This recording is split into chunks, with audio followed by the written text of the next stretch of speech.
extends over here to the ultimate bracket. Now, if you wanted a set that was completely opposite of what you just saw, you're about to get something that is very typical of the Pacific Northwest, which is two characters that make you go, have I ever seen anybody play these characters at all, ever?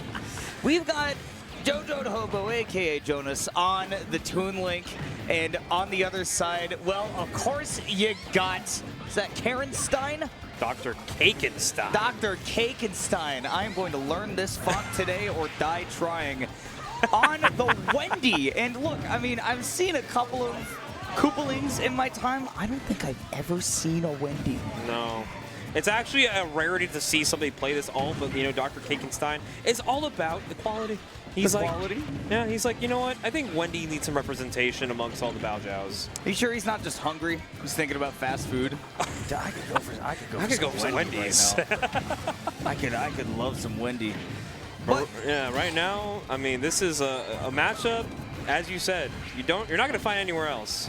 And unfortunately, this is a Majors Mansion exclusive. This is actually an exclusive. A pay-per-view event coming your way right here. Like these clown cart up Bs as well, catching the shield holds. There's a lot I know about Bowser Jr. As a matter of fact, we have Bowser Jr. back home in NorCal with Dara. Very strong, top 2 level player in our region, and even got 33rd at Genesis this year. And you are referring to Widara. Oh, that's right. See, when I think of California Baojiaos, think about SoCal first. Usually, I think about Taternator and Ketchup. I don't even know if those two still play the game. Yeah, One person I do know who plays the game is JoJoDaHoBo, though. Yeah, this is true. And in fact, gets the first stock off of Dr. Cakenstein right here to clean things up.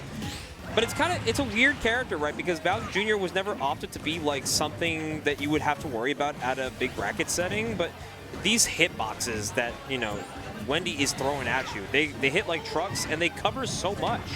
And even if they miss the clown cart recovery on ledge, don't contest it. That is almost iframe like vulnerable. You're just gonna get hit.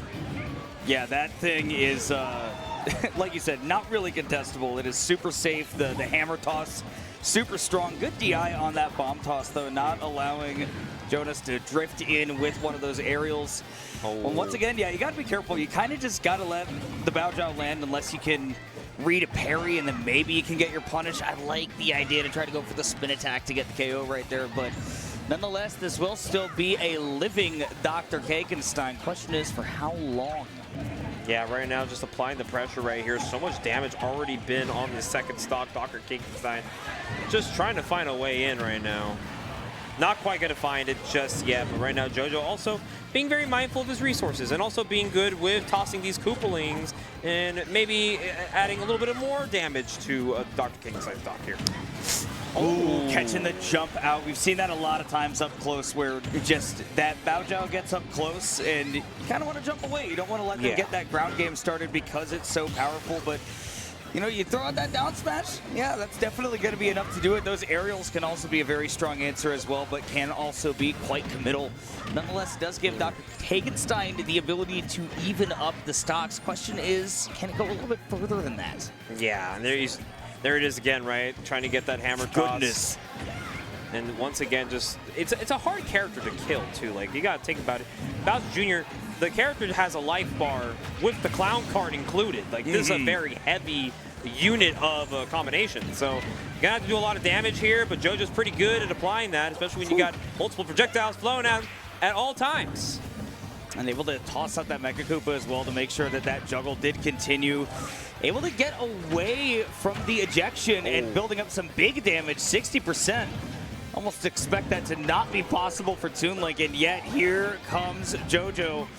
Still got the ledge trap going, tries to use the clown cart to escape it, but instead gets a boomerang to the head, and the follow-up right after. JoJo taking that game one, and it was kind of a grind at the beginning, but once that Bowser Jr. was just pretty definitively behind, the game just sort of fell apart, and I mean, especially, I think what it really came down to is there at the end, there were just a couple of big combos from JoJo. Yeah, that was really good stuff, too, from JoJo being able to clean up that first game there. Dr. Cakenstein, of course, not fully out of it just quite yet. Very interesting, right? Because we're learning matchups as they go. Bowser Jr., you're not going to get many that play this character freely and going to give you a hard time with your money because, I mean, why would you, right? I mean, if you're playing this character, like, you might as well be playing Sonic. Like, I don't know. Man, like, you might as well. there have been comparisons that the neutral of this character does reminisce of Sonic. You know, you got the spin dash, which is the clown cart, and you quite literally have speed at your utility to just kind of burst option your way in. But then the problem is you're Bowser Jr. So you have a very hit and run play style, except the hit and run is not as effective, and your edge guarding is not quite as good, and your disadvantage state is a little bit worse. So you know, it's just kind of like sort of a downgrade across the board, except you know you can live longer, you get some random moves that'll kill a little bit quicker, but you do see the damage building up nonetheless as we get into Game 2 on Pokemon Stadium 2. We're just running it right back, and honestly, sometimes I think to myself, you know, don't just run it back. Like, you have other stages to take advantage of, but I do think that this is actually a really good stage for the Koopalings. We'll see that jab reset right there. Somebody in the crowd just said, "Ah." But I was gonna say, I do like the stage. You know, it's running pretty even right now. Yeah. And again, we're talking about that hit and run play style. I think that this stage, because of just how wide it is, does tend very well to, you know, heavy usage of that clown cart. The only issue is that if you're not careful, you see it right there about those projectiles. Your clown cart will lose out to all of Toon Link's projectiles. Yeah, absolutely. And you can kind of just see, yeah, JoJo really just all over Cakenstein's like movement right now. Just catching them with the chip damage with the bomb, boomerang, just really just giving Cakenstein nowhere to go, but at least just accepting that I'm going to take some hits. But then the kills come out. Ooh, yeah, that was very close.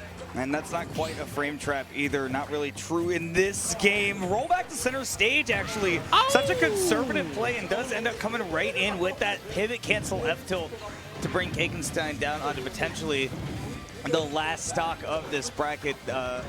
You know, I honestly, I really love the way that JoJo played that entire interaction, because he didn't panic in the scramble. He just realized, hey, if I roll the center stage, this Bowser Jr., this Wendy, is not going to be able to just immediately get corner pressure on me. I'll get to control the game again.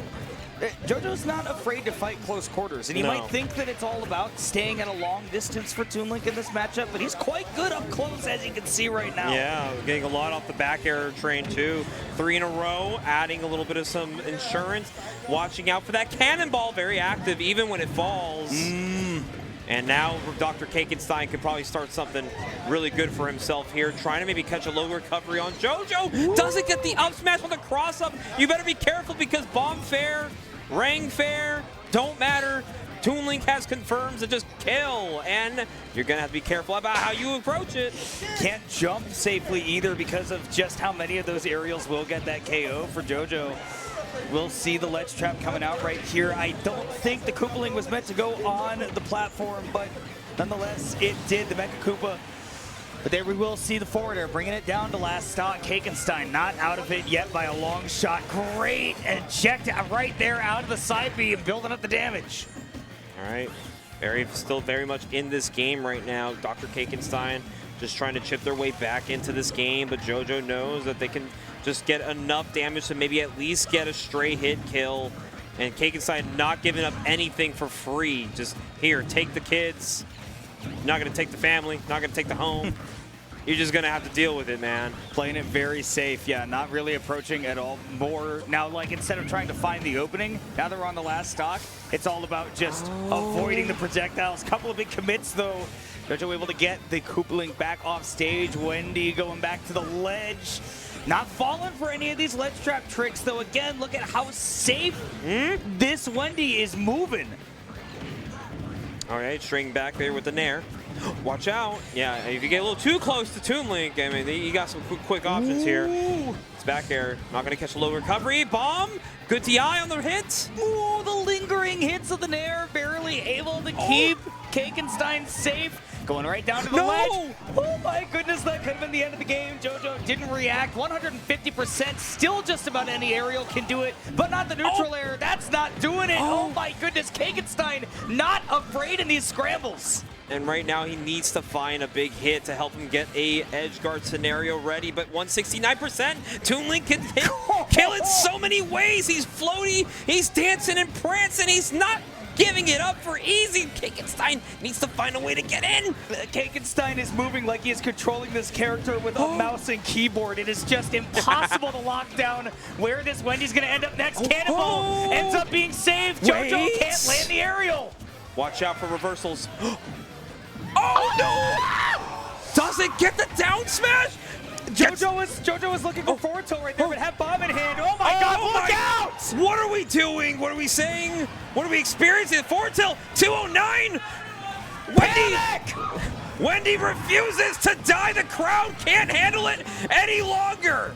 She's beefier than you expected. 213%. 109 is dangerous, but does finally get the aerial caught out with the lingering back air. JoJo taking it 2-0, but God, that game 2 was close. Dr. Cakenstein giving the crowd so much anxiety. But JoJo finds the clutch. Back air with Toon Link at 209 was the way the set ends. Who knew? Who would have thought we would get this far? Who knew that one of the most hype minute and a half of this entire tournament would be played between Toon Link and Wendy. What a way for that game to end. And honestly, you got to give props to both of the players the way that, like, they've really just played great there at the end. And the only determination was the fact that we saw Dr. Cakenstein at a pretty high percent there near the end and just had to play perfectly. You can really only do that for so long because at a certain point, you just kind of have to hope that your opponent doesn't read where you go. And JoJo had enough, you know, percentage to give up there that he was able to kind of chase a little bit, throw an aerial here or there. Maybe it's not super safe, but again, not afraid in those scrambles. And if there's one thing I know about Jonas, he is the type of player that has a second health bar. Yeah. There is a phase 2. There is a lot of poise that also goes into those kind of games because, first of all, like, it is so stressful if you're in the shoes of either player where you're just throwing out moves that just don't kill. And 2 minutes go by, the timer is not your best friend. At this point, you're just like, screw all the options. I'm just gonna go for it. It'll stress you out. It'll stress you out. But somebody who is forged in the fires of playing Toon Link versus Snake and Toon Link versus Pac-Man and Toon Link versus Duck Hunt and all of that, that's not somebody who's going to panic when the percents start getting high. So JoJo is able to take that, but Cakenstein did play very well. Very well.